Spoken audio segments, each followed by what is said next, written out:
Bangalore team should win and this player should score this many runs, etc. And maybe the Bombay players get out. But if I am rooting for India, then that is something that I treat myself as a whole. Then it does not matter who I'm really supporting. I'm just supporting cricket there or that particular sport. And then I would really enjoy cricket. Whoever wins, whoever scores, I would just look at that. May the best player win. May everybody is healthy there. May everybody just give their best out there. So this wrong identification is that I just consider myself as a limited person, as a limited being. Maybe once I have a family, I start to think that, okay, I and my family is one unit, and then so it is us versus everybody else. That is the wrong identification, which is the problem. And this prayer helps us to get over that. And once we do that, then what we ultimately gain out of that is we gain empathy. This picture has a limitation in itself that it only shows that I have this inner connection with every other human being. But once we actually flex this empathy muscle and we get more and more stronger in that, then we would realize that we become more empathetic towards everything around us. And one may think that how is it really going to help if, let's say, I'm sitting in my bedroom in the night and praying for, let's say, somebody in Africa or whatever. But haven't we seen that when we plant, when we water the roots of the plant, then we don't really see that those waters are reaching the leaves, but they do. And similarly, Swamiji says that our prayers also reach them. And just at a physical level, if we have to understand, then if our vibrations, if you can call them that, would be positive, then the whole world is thinking that way. Then ultimately it is going to get us that good. So I need to just make sure that my mindset, my outlook towards everything is such.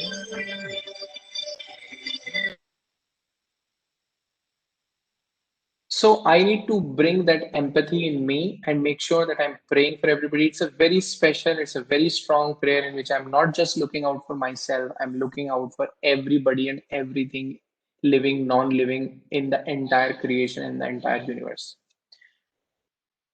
Now coming back to our main topic that we have for today is Karma Yoga. Again, this is not something, a very new topic that we haven't heard about. We all pretty much know about it, but let us treat it as a refresher for today.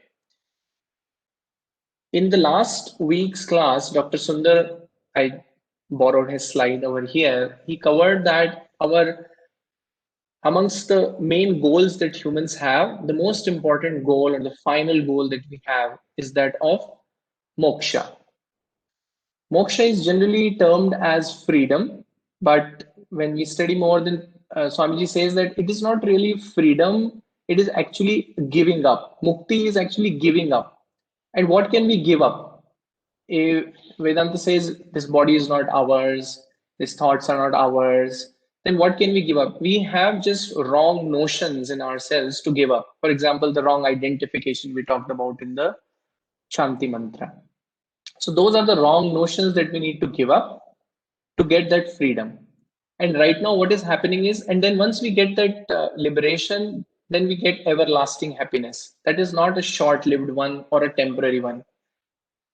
That is the everlasting one. But right now, what is stopping us from that is that it is kind of, loosely speaking, it is covered with different layers of ignorance.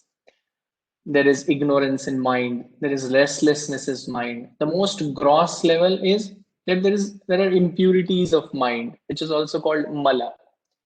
Now, how do we get to this everlasting happiness? We have to uncover these layers. So we are today dealing with the first layer, which is called the mala layer. And the exercise, the sadhana, as sir was mentioning, that we being the sadhakas, we have to do a sadhana to get our sadhya and become siddhas. So this is the sadhana to do, which is called karma yoga. Now, what is karma yoga? If you see, it is made up of two words, karma and yoga. And it is one of the first disciplines for a mumukshu. Mumukshu is the one who is seeking for moksha.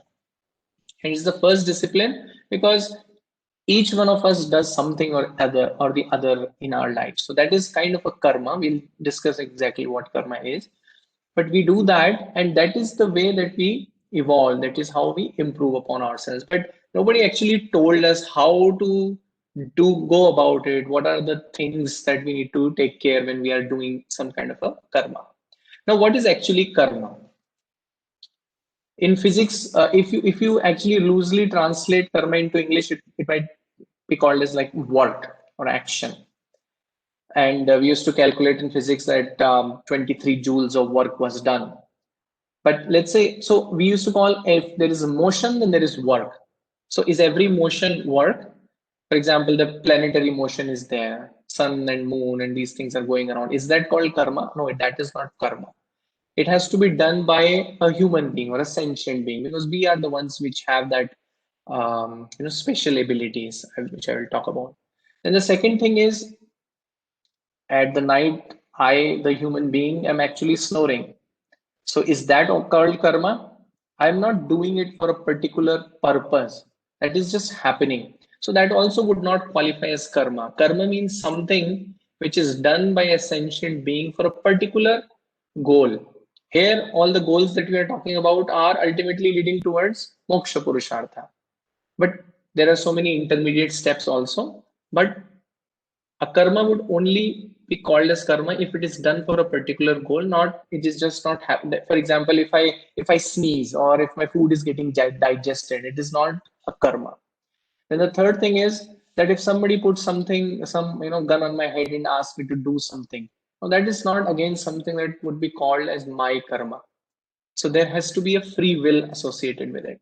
So different conditions need to be met when we call something as a karma, that it has to be done by a human being, a sentient being, for a particular outcome through a free will, through a choice that I want to do that. So there is a sense of agency there, and there is a sense of needing to do that. So that is called karma. Now, what is yoga? This is the most interesting part. We pretty much all of us know what exactly karma is, but yoga is the bhavana, the attitude behind doing that action. So, karma is not just any action, it is like the proper action. We'll also talk about what exactly do we mean by the properness of this action. But here, yoga, which is perhaps the more important thing in our these classes to discuss, that what we mean by this yoga is the right attitude, the proper bhavana that we have behind that karma. And once we have that, once we do the karma in karma yoga fashion, then also whether you do karma in whichever way, you are destined to get karma phala out of it. If anything, any action happens, then the result is bound to come. That's the cause and effect theory. Later on, Swamiji's will discard that also, but for our discussion right now, we would say that there is cause and effect. If you do karma, then obviously you will going to get a karma phala, which is the result of that particular action. Now let's delve further. In nutshell, then what exactly is karma yoga? I would just summarize it in the beginning, then we'll expand it later on. So karma is, as we saw, it is an act done by a human being willfully for a goal. That's the karma part of it. And the right attitude or right bhavana that we were talking about was that it has to be done without the sense of doership. Now, this is a little bit of a complex thing that we need to uncover, that what do we mean by the sense of doership? How do we do any action without the sense of doership? And then the third thing is that we should do it without the expectations of the results. Again, we saw that every karma is going to bring out results, but then we are asked to not expect the results. So then what does this all mean? But in the nutshell, karma yoga means that I'm doing something with the attitude of doing it without having the doership attitude and not expecting the results. Now let's delve a little bit inside into it. As we all know that this is a very famous mantra from Gita, second chapter, Karmanyev Adhikaraste. Karmanyev Adhikaraste. All the adhikar, all the authority that we have in ourselves is only to do action, only to do the karma. Not even just the authority, we only have the freedom to do karma. There's nothing else that we can really do. We can think about anything that we want, but all that we can do is karma. Ma phaleshu kadachana. We are not even authorized or supposed to think about or expect any particular results. We have to be not be motivated by the results of our actions. It has to be just the karma, and then it becomes a karma yoga. If I have the authority only to do karma, then what's the point of spending time in that? Now we have to see if I was going through one of the talks of Osho in which he was mentioning that if I have only thing that I have is to do action, and if I am still putting my attention on the expectations of the result, then I'm pretty much dividing my attention from one productive thing to one unproductive thing.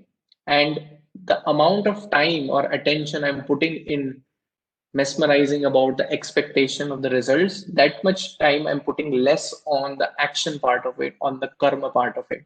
So it is inversely proportional to the good results that I'm actually going to get. So let me repeat that. The amount of attention I'm spending on thinking about the results that I'm going to get is inversely proportional to the actual good results I'm going to get. Because that much less time I'm actually putting in the real karma. And believe it or not, we all believe it that the outcome is not chosen by us. And we can choose it, but it is not going to come as we have chosen it. It is given to us. And why it is that? Because the karma is done by a vyakti. A person does a karma because that is all that is in the purview of a person. But the result comes from samashti, that is the everything around us. There is not, I am not the only person whose actions are deciding what those results are going to be. So then why not I focus on things which I can change or control? And that's the whole idea about it here. And do we really, and also the action is the only thing that I can do in the present. And we don't have any other option to live other than the present. We cannot live yesterday, we cannot live tomorrow. So all we have is now and present in here. And in the now and here, all we can do is the action. And the results are only going to come in the future. And we cannot really predict what is going to come in the future. Even our birth, we could not predict. We did not have any option or choice in that. Even in our departure, we'll not have any option in that. Then in the middle part of it, do we really think that we have an option to decide what is going to happen? It all happens. Sure, we will have a part to play in that. But ultimately, what is going to come out of that is not entirely dependent upon ourselves. We'll see an example of that shortly. So, from the bhakti or the dharma point of view, what they would say is like, I would just do my part and then leave the rest upon God. That is one way of thinking about it. That, okay, I am just going to do 100% of my action. I will devote all my energies to that. And then later on, I would just believe that the God is going to play his role and do the whatever is right for me. This is basically coming to terms with that I have so much of control and everything else is out of my control. So let me just put the best foot forward and then expect whatever is coming on my way. Now, if you see this picture, how much ever of a world-class bowler one might be, or a batsman for that matter, we'll just stick to the bowler for a minute. I can decide on the pace of the ball. I can decide on which spin I will do, what length I'm going to have, where am I going to pitch on the crease or the pitch, and am I going to bowl the cross seam or across the seam, and all those things I can decide. And my goal obviously is to make sure that the batsman gets out. Now my job is to make sure that I still bowl the perfect ball, but is it really in my hands to make sure that the wicket gets out? Not really, because there are a million factors involved. Whether there is a crack in the pitch, whether the batsman is able to focus on that particular ball, whether there is an outer edge, whether there is a particular fielder standing in that particular location. Maybe the fielder had a good or a bad last night. Maybe he's not fully focused, and even if a catch comes, I may not catch. There are so many factors that are responsible to make sure that a wicket gets out. And that is just one simple example. Similarly, everything in around us, I do whatever action I do. Let's say even if I do my project, and then there are a million reasons by which that project may get successful or may not get successful. I still remember when Windows was launched the first time, it went into blue screen. Now there are things which are out of your control, but that doesn't mean that I still should not put my best foot forward, but then expect the results whatever they are. So here the bowler is still going to ball his perfect delivery, but still the outcome is still dependent upon so many other factors. That is a thinking that we have to understand. Now, how do then I overcome the expectation of results? It's easier said than done that if I am not expecting the results, then what is the point of me doing it in the first place, right? But we also said that no, we are still doing it for a particular outcome to happen. We are doing our action towards that. But then whatever ultimately comes, we are not bothered about that. I mean, we are bothered, but we are not going to get disturbed by that. Now, why do we have this particular expectation in the first place? Let's understand that first. We want to enjoy what comes with those results. We know what will happen after those results. Let's say if I take that wicket, we're going to get a victory and then we're going to celebrate and all the things that follow that. So I know about those results, and so I'm trying to do that expectation of those results, that this is what I like and this is what I'm going to get. Now that enjoyment is based on something that I did. Because for example, let's say if a bowler, I'm sitting in Bangalore, and if there is a series going on in Australia and somebody scores a wicket, I am not going to get any benefit out of it. So karma is happening, some outcome is getting achieved, but if I have not done that karma, I'm not going to get that karma phala. So what that means is that I'm going to get a result only if I have done something. So then that sense of doership is the one which is ultimately expecting the results. Now, this is what Vedanta mainly talks about, that this sense of doership, that I am doing it. Now, if the bowler starts thinking, oh, I'm such a great bowler, I know I have taken 300 wickets already, and so I'm going to do this and that. He should still be very confident about that. But if that starts to play in his mind, maybe he'll not be able to fully focus on what is going on in the real match. Now, I need to get rid of this I-ness from this whole picture. And I just have to think that I have to just perform my best and then expect whatever happens. This whole thing at the level of transactions, nothing really changes. The only thing is that we need to change that vision in ourselves, that where my attention actually is. Ultimately, for an outsider, everything is still going on the same. But where my mind is, where my attention is, that is the only thing that decides what is the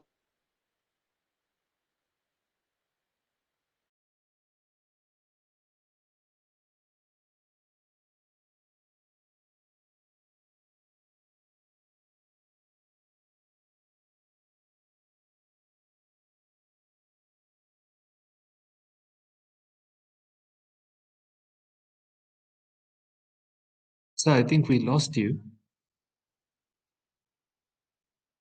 Yeah, his audio is not heard for me also. Please.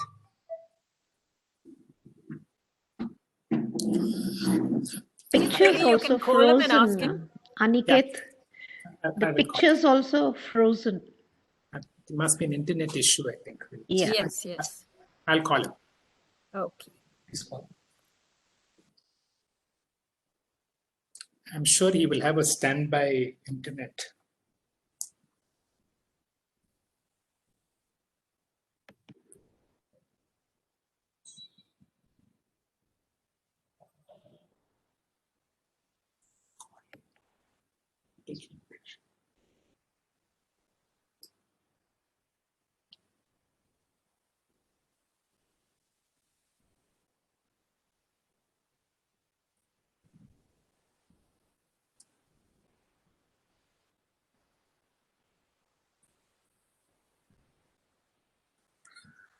The internet seems to have dropped. Can you tell Ullas? Okay, okay, okay.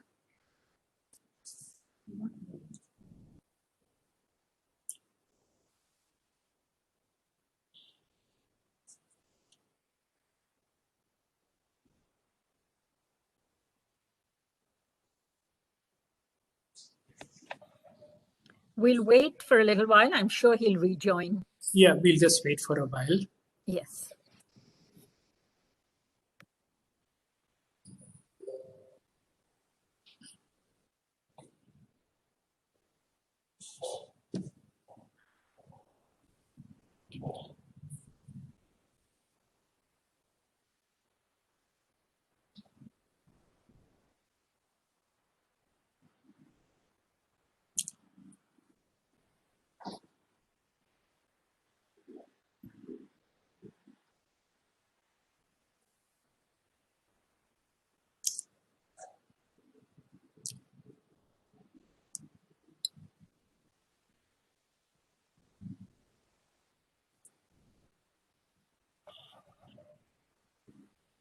Friends, kindly bear with us. This is what happens, due to technology.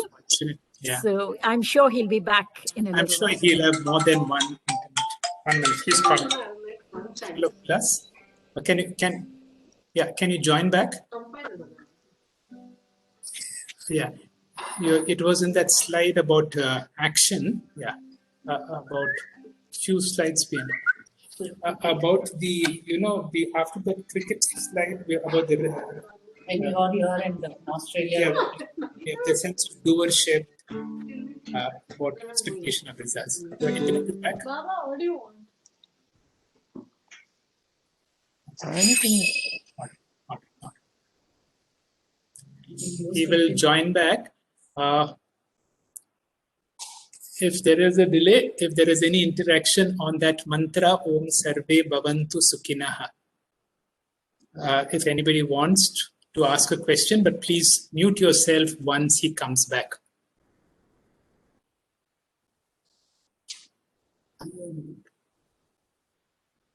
Kindly ask any questions. Dr. Hegde is there. He'll be able to answer any questions. Not that way. We'll focus on today's topic. And the mantra that he explained was, I think, one of the mantras which is like a universal prayer. This we are praying for the whole universe. We are not excluding anybody.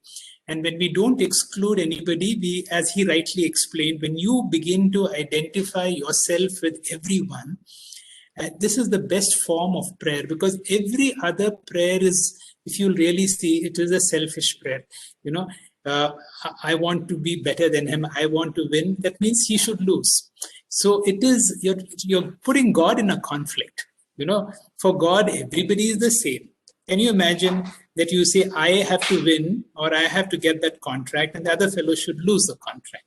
So most of our prayers, if you really see, are so focused and so, in a way, selfish. And when you have a vision that I am not just this individual, although I project myself as an individual, I am indirectly a part of the whole. As a nice example he gave, if the whole community is healthy, I am also healthy. If there is disease in the community, then I am at risk. So in this context, if there is any specific discussion on this prayer, Sarve Bhavantu Sukhinaha.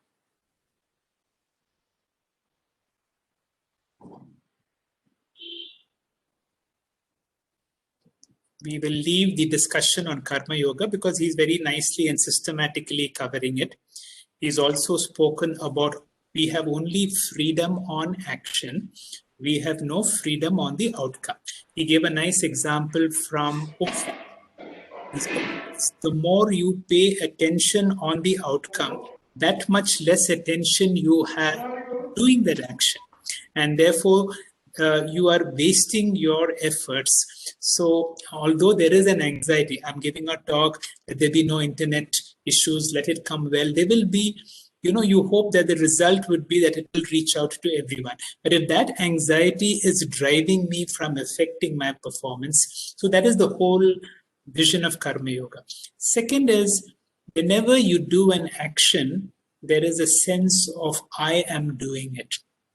So he will address that factor on what is this doership. This doership, I think, is not an proper English word, but in Vedanta, whenever you are trying to negate the ego, you bring in this factor of doership. Now, can I do an act without a sense of I am doing it? Now, whenever we are giving in charity, there is always a selfish feeling that, I need others to know that I have given so much in charity. It is not true charity but if you're able to do charity, if you're able to do any form of work without a sense of I am doing it, and that is when karma becomes transformed into a spiritual action of a yoga. So, as I said, I don't want to dwell into this beautiful topic of karma yoga because he will unfold it. But if there is time, we will field any other related questions.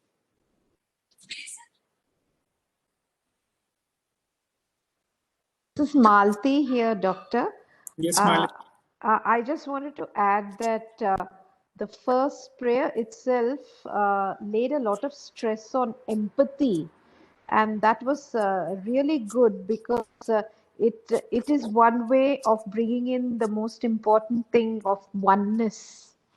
And as you spoke about the karma, the first thing is one's ego has to be relegated to the background. Would you agree with me? Very true. Very Thank true, you. Malati. Thank you. Thank you. The vision of oneness. See, when you are truly into religion, the beauty is one of the greatest forms of love is called love as identification. When you begin to identify the pain of just about everybody, anybody's pain, if you're able to identify it as your pain, then that becomes love as identification. That is why Jesus became so well known. He says, whatsoever you do to the least of my brothers, that you do unto me. Why is that coming? See, it is easy to do for somebody who's rich and famous, but one who cannot give you anything back, one who cannot give you one whom cannot give you anything in back. If you're able to do that, whatsoever you do to the least of my brothers. Okay, he's joining from another laptop. This is the message I've got. So that is one way when I can identify how you can identify with the whole. Again, as the example given, sometimes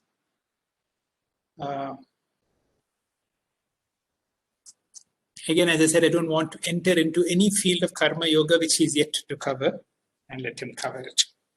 Just like Malati spoke, anybody else wants to speak till he joins us?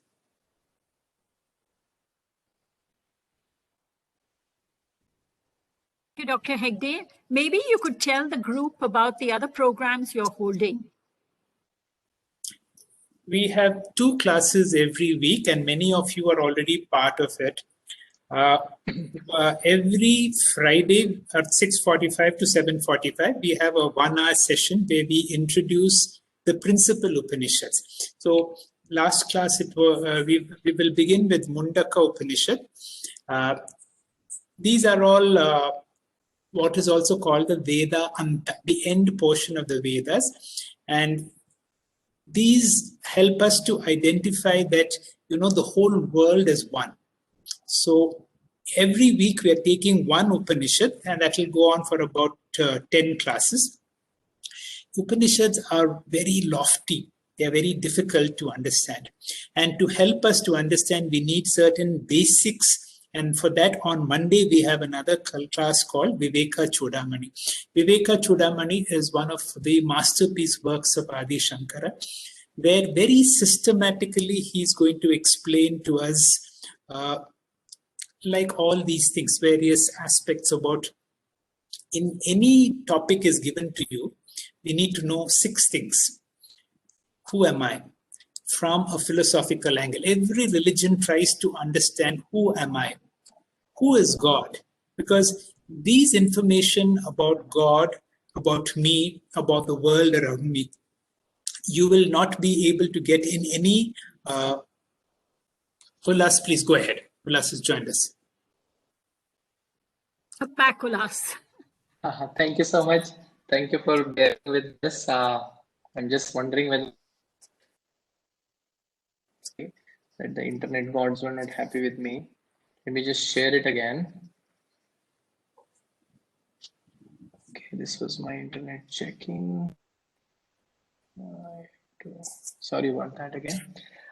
So I'm not exactly sure where it got disconnected. So I'll just speak the last few minutes. Hopefully it makes sense.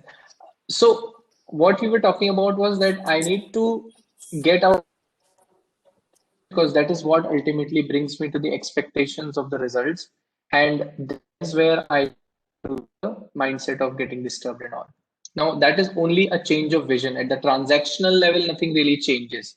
I'm still going to do all those things the way I've been doing. I'm still going to get what I'm going to get, but where my attention is, how is the quality of my mind? That is the most important thing. And that vision once changes, that's when I become a wise from an unwise. And the difference between a wise and an unwise actually is that the wise people know that all this action that is going on around me is just that the sense organs are interacting with the sense objects. And these are all because of the in the prakriti. And and it is their quality to actually, it is their nature to actually interact, and certain things happen. So that is all is happening. It is the nature of the prakriti, and that's why that is happening. But the what who am I, sir, was saying that that particular I is unattached, and that's when I become wise. Now this is again some, no, but what happens is that we are into such force of actions and force of habits that we tend to forget that unless we have a jolt of that. So that I can illustrate, I would like to illustrate with a story. There was a boy in his dream. God comes and he says that tomorrow you go to the beach, and then you look for a stone. Once you find that particular stone, all your wishes are going to come true. And then the boy says, great, but how actually am I going to identify which stone that one is? God says it is very easy. You have to just pick it up, and then it will be a little warmer, so you will know that it is that particular stone. So he says, great. That next morning he goes there and he looks for different stones. He doesn't find it. He picks one, throws it away, picks up, throws it away, doesn't find one. Next morning again comes and does that. And he thinks like, I don't even know which stones I have really looked at. So let me do this thing, that I will pick the stone, and then the one that I have checked, I will just throw it in the ocean. And then he started to do that, and that whole day he didn't find anything. Next day again the same story. He doesn't find, he just throws it in the ocean. And then the days go into weeks, and the weeks go into months, and then several months pass. He's every day doing the same thing, picking up the stone, doesn't find it, throw it in the ocean. A year passes by, he still hasn't found, but he does not lose heart. He still goes the next morning, and that day he actually finds that particular stone. It is very warm in his hand, but he still throws it back in the ocean. Why? That is what the habit is formed in him. That is what the force of action is. Whatever we keep doing every day, that is what keep happening with us all the time. So we need to have a particular thing that will break that particular type of an habit. So right now we have been doing all actions with the expectations of results. Break that particular habit in ourselves, do something about it, and today the fact that we are here is an attempt towards that direction. Now, how to overcome the sense of this doership? It is called Ishwar Arpana Bhava, that everything that I do, I offer at the altar of the Lord. Honestly, whatever we do, we pretty much do an offering at some altar. Whether if I'm doing my job, this is going to bring happiness to them, or I'm devoting it for them. And the higher the altar, the bigger sense of satisfaction I get. So what is the highest altar? It is Ishvara. So whatever I do, if I offer it to the Lord, then I will not have that sense of doership, because I'm just doing it as a offering to the Lord. So in Krishna, in third chapter says, Mai Sarvani Karmani Sanya Sadhyatma Chetasa. With a devout mind, I offer, and he basically tells Krishna that you offer all your karmas to me. And now what you're not the I who is doing the karma. You're just an instrument through which that particular action is happening. And he says, offer all these actions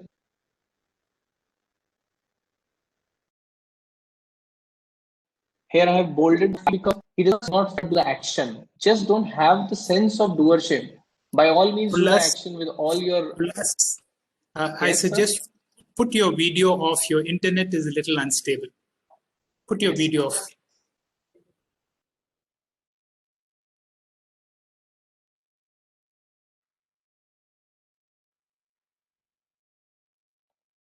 Sir, is this better?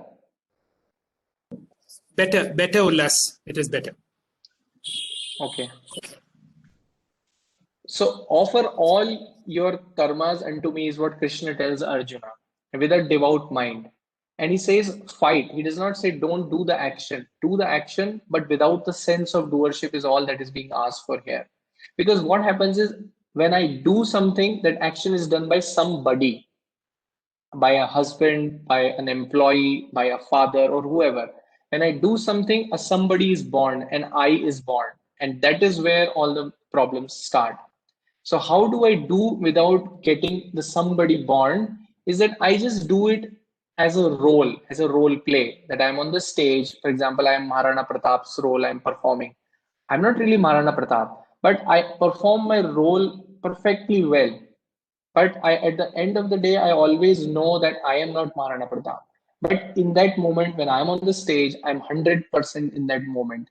Now, at that point, I'm doing everything very cheerfully. Once we are cheerful, we are always in the present. We cannot be cheerful in the next moment or in the last moment. So if I do everything cheerfully and if I do it in the 100% with the mindset that I am only an instrument of these things happening, instrument of happiness is the IOH there, or by expression of happiness is all that I am doing, then we can get rid of this sense of doership.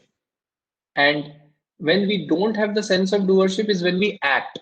Otherwise, we always react, because all the reactions are because of all the default settings that we have built in that I-ness of ours, all the habits that we have built so far. And these habits are pretty much the result of all the likes and dislikes that we have picked up throughout our life.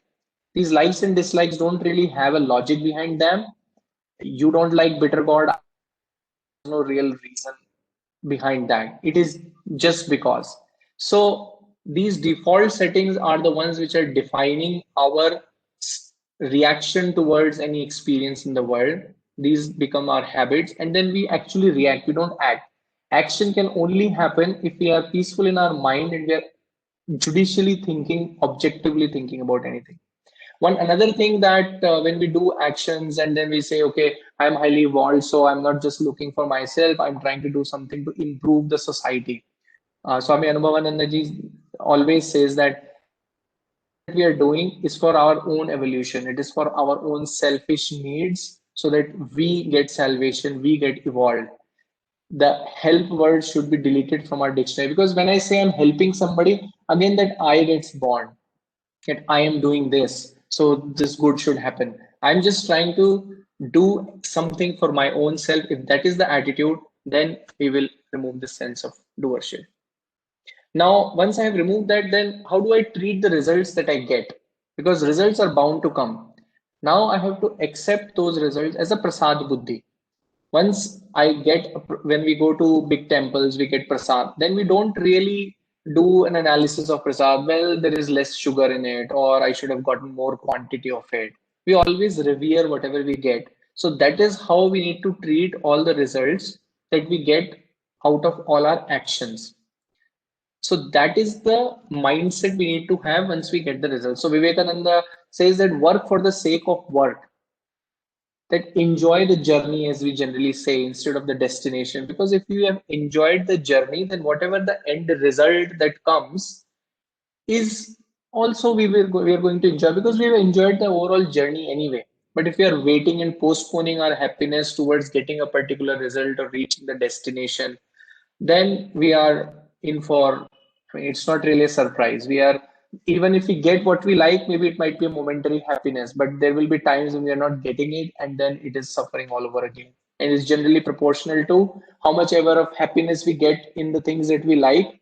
And when they're not there, then we're going to get as much unhappy.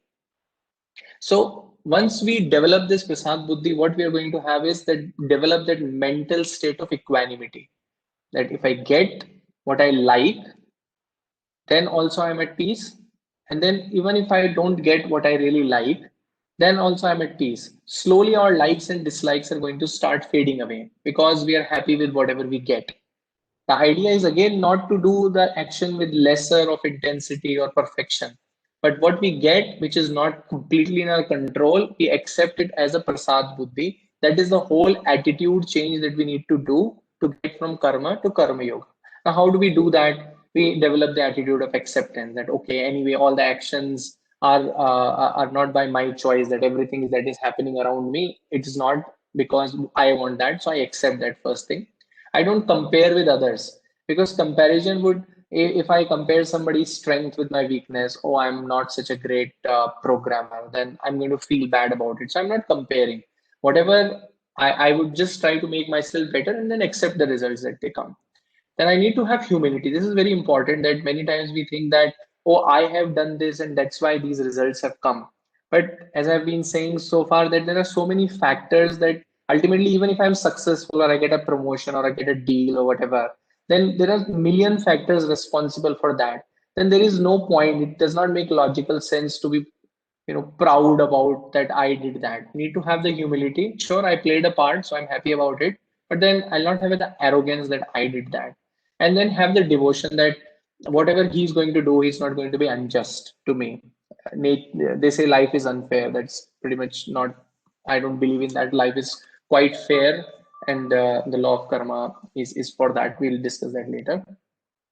Now, we have seen the attitude part of it. Now, a little bit of a technical discussion on what types of actions there are. Now, we have just classified these into, again, based on the different gunas. And any classification is not really classifying anything in a whole. For example, the space cannot be fully classified as north, west, south, east, but still it is helps us to get understanding about that. So the three types of actions can be sattvic, rajasic, or tamasic. The sattvic, as prescribed in our scriptures, are the compulsory ones that we must, all of us must do. And they are the ones which are going to promote our spiritual growth. The Rajasic ones are not something that is deemed as compulsory or necessary or that you must do that, but they're allowed. You are allowed to do those as a stepping stone to get to stages. But these are the ones which are mainly done to promote our material growth. The spiritual growth is pretty much stagnant or minimal in those terms. And the tamasic ones are the ones which are banned because these are the ones which demote my spiritual growth. These are some things that I do at the expense of others. Now, little bit getting inside that the sattvic actions are the compulsory for every mukshu. There is no choice that I can do this one or avoid that one. And these are nishkama karma because I don't have any desire behind them. There are no tangible benefits that come out of it that I'm going to get a car or a house and things like that. The benefits are intangible. And again, another classification there are of five types. The Pancha Maha Yajnas that we know. The Deva Yajna is the one in which I pray, do my daily prayers. I go and do arati to the Lord. And these are this is the karma which generally gets first on the chopping board when I have other things on my plate. The Pitra Yajna is the one in which I am towards my parents, and that is unconditional devotion that I do take care of them and all my elders. Like unconditional in the sense that Rama did not think that okay, Kaikeyi is bad, so I'm not going to worship her. He had obviously the all the greatest of respect for Kaikeyi and Dasharath and everybody. So that's what those great epics are for us to learn from them. And even for our forefathers, we need to make sure that special ceremonies and special days are accepted. The Brahma Yajna, this is the most enticing one for me and very important one also, is that we need to understand the scriptures, what is told about. It is kind of a manual to understand our own self. Like a manual comes with any particular electronic. This is the manual for us. And so understand ourselves is one of the most important things. So we do that, we revere our rishis who actually brought these things to us, and we do whatever part we can play in promoting the same because we have gained the benefit out of that. So why don't we share it with others? Manushya Yajna is the one in which I serve my fellow human beings. Now, all the conflicts in the world is because, again, identification that I'm the limited person, I'm the only one, so I'm not helping anybody.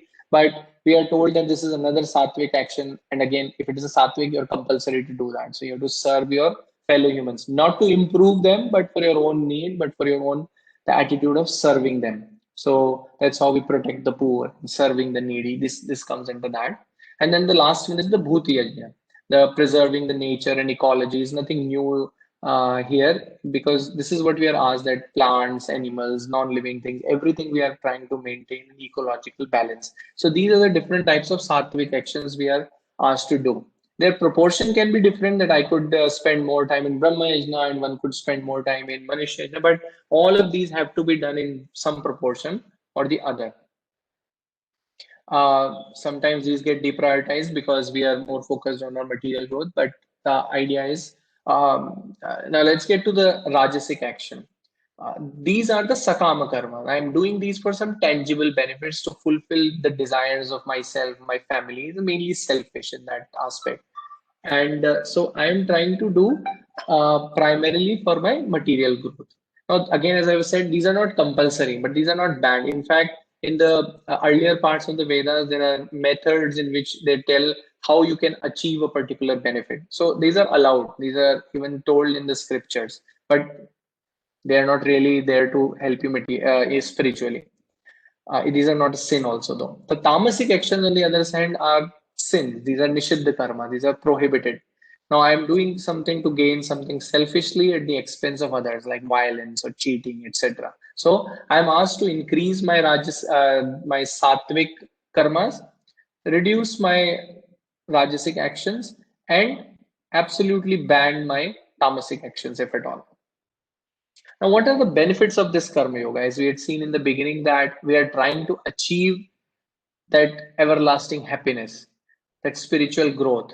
Once we do all our karma in a karma yoga fashion, then that inner growth, irrespective of whatever we get in our material life, but that inner growth is what we are going to get. And once we do this karma, the main purpose has been that once we have done a lot of actions in our life, we would realize that what is real and what is unreal. Unreal is anything which is there temporary. Whatever I do, I have seen that I only get finite results and finite benefits. These are not infinite. So I've realized that everything around me, there is a shloka in Mundaka Upanishad, Pariksha Lokan Karmachitan Brahmana, in which when I observe everything around me, I see that everything is so temporary and I cannot actually achieve infinite happiness by finite efforts. So now this Vivek automatically comes into me with the Karma Yoga. And once I know that these all things are unreal, these are all temporary, then I don't have to do special penance or practices to get that Vairagya. That, okay, this is unreal. What attachment I would have to.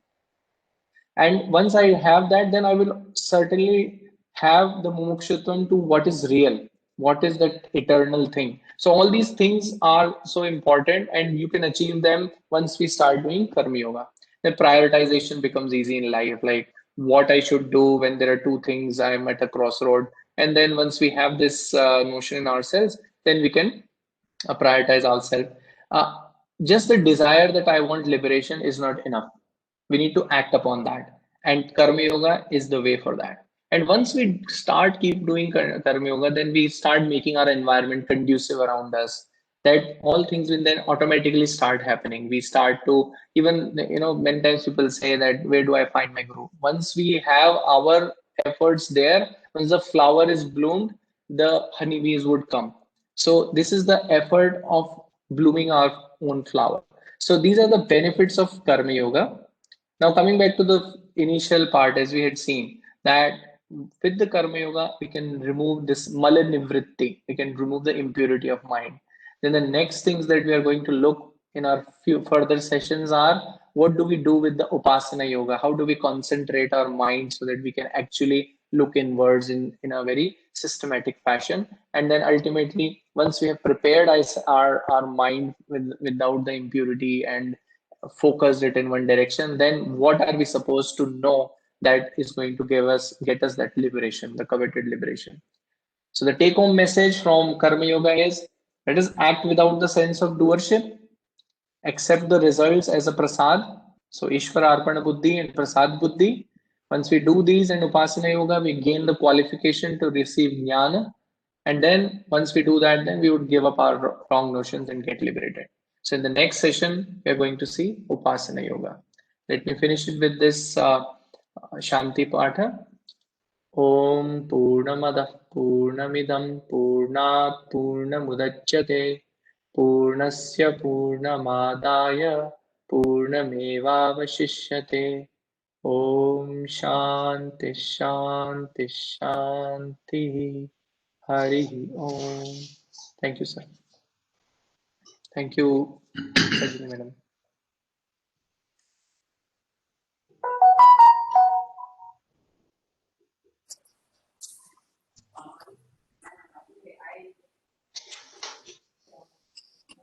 Ravi, you would like to open it for discussion?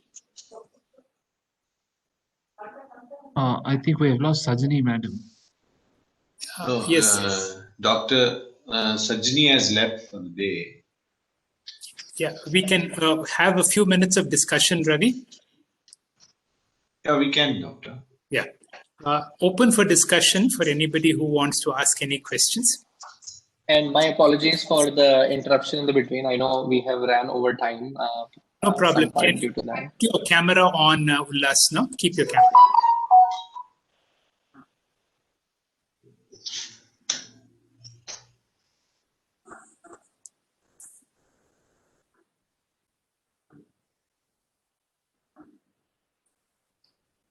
Dr. Jagdish, you have any questions for Ullas? No, sir. Thank you so much. How do you survey Bhavantu Sukhina, and then how do you love your nation and then fight with other nation? I know I'm silly. I'm just asking because nobody asks. I'll just share my understanding and then sir, please fill in the gaps. I think what your question is that how do I love my neighbor as well as how do I fight with them to protect my borders? I think again, Yes. even when we these two things are not kind of mutually exclusive, I would say. One part is, for example, it's the same question that Arjun had in first chapter that these are my loved ones. It was not even about the nature and everybody else. It was his own grandfathers and his own teachers. And he was like, how am I supposed to even respect them as well as fight with them? So it is the question of the identity crisis that Arjuna faced. Dharma. Role, we need to identify what is required of us in that particular role. So when we are in the battlefield, that time we are the warriors and we need to protect our borders. So the role that we are doing, we need to identify what exactly we are there for. But the Sarve Bhavantu Sukhinaha is an attitude that we need to have overall in our mind at all times. And when we are fighting with somebody, we are fighting from the idea that we are trying to protect what is dharmic, what is the righteousness around us. And for that, if we need to fight, then by all means, even Krishna says that fight, O Arjuna. Why are you such an important person? So it is about identifying with that need to play and then go from there. Thank you. Sir, would you like to add something? Thank you, Dr. Asha. Just for discussion's sake, Dr. Asha Naik's question was, if everybody have this vision of Sarve Bhavantu Sukhinaha, will you be a successful leader of your business? Will you be a successful leader in your country? That means it looks like that if I have to be successful in my business, that I have to be willing to cut corners, I have to be willing to so sometimes it may appear that a successful CEO of a company is one who's chosen a lot of profits. But these successes are only short term. That is why even today in businesses and even world over, leaders are respected internationally if they are more selfless and they have a vision of the whole. And that is what we have seen all over the world also. No? For the sake of short-term gains, when you focus on my country versus the rest of the world, then you're certainly being selfish and you will say, my country will progress. But then it does not come under the vision of Sarve Bhavantu Sukhinaha. So there is always this conflict will be there, but on a long run, you stand to gain. On a short run, you may lose votes, you may lose popularity.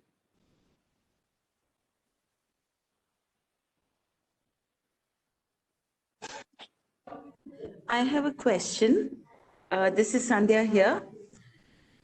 Regarding children, parents always tell their children that, look, if you want to do well, you have to do this, this, this. You want to pass that exam.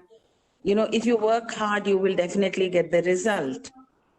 So, I mean, should a parent be conveying like this, that if you work hard, you will definitely get good result?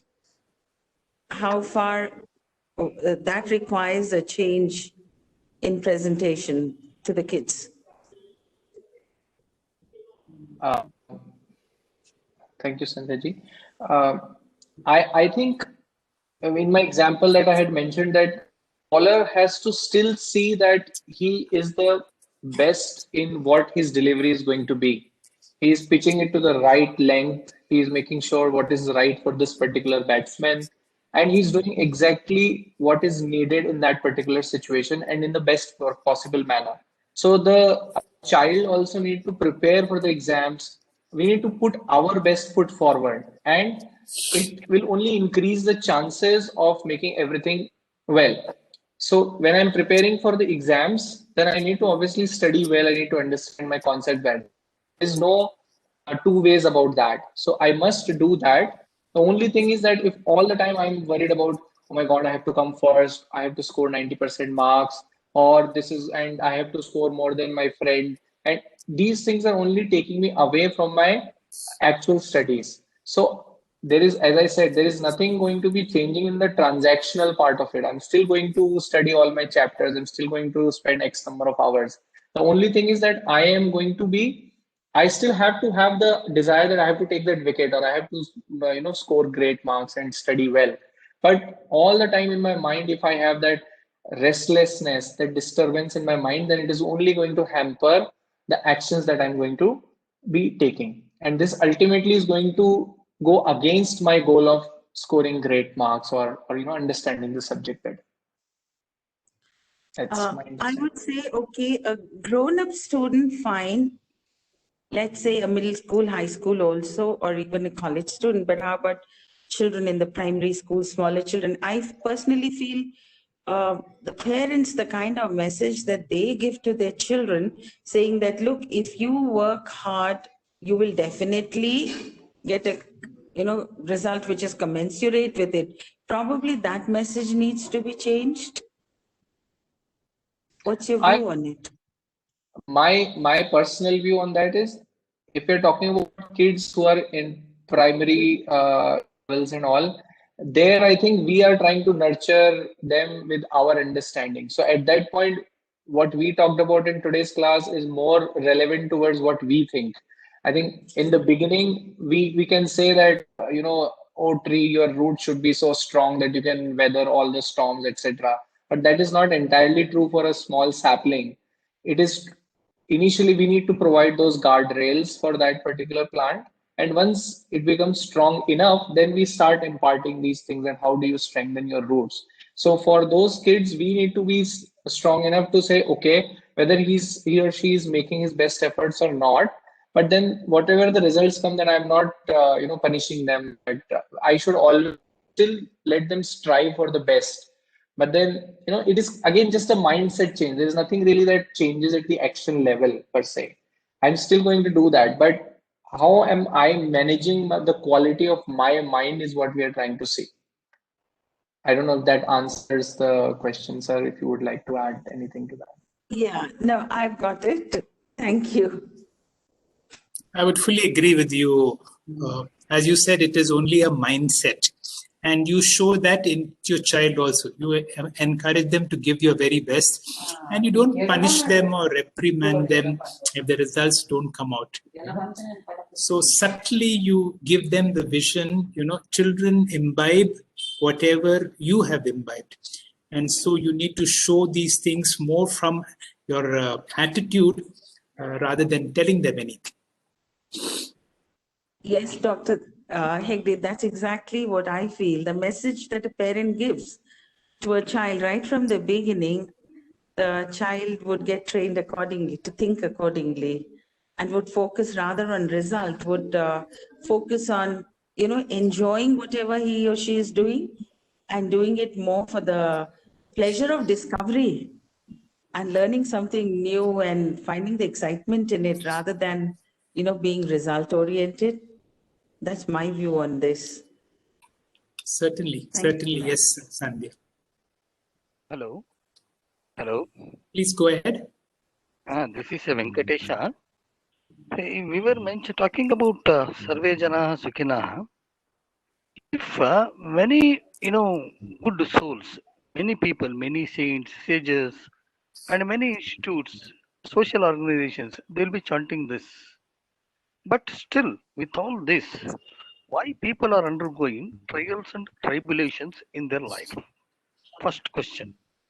Second is, if we are chanting this, if we are praying, are we not interfering with the karma theory? When I have come to this earth, I have come with some kind of karma that I need to undergo. So when such is the case, how anybody praying that people should be all right, people should not be sick, people should be good, people should be well off, all those things, how will it help?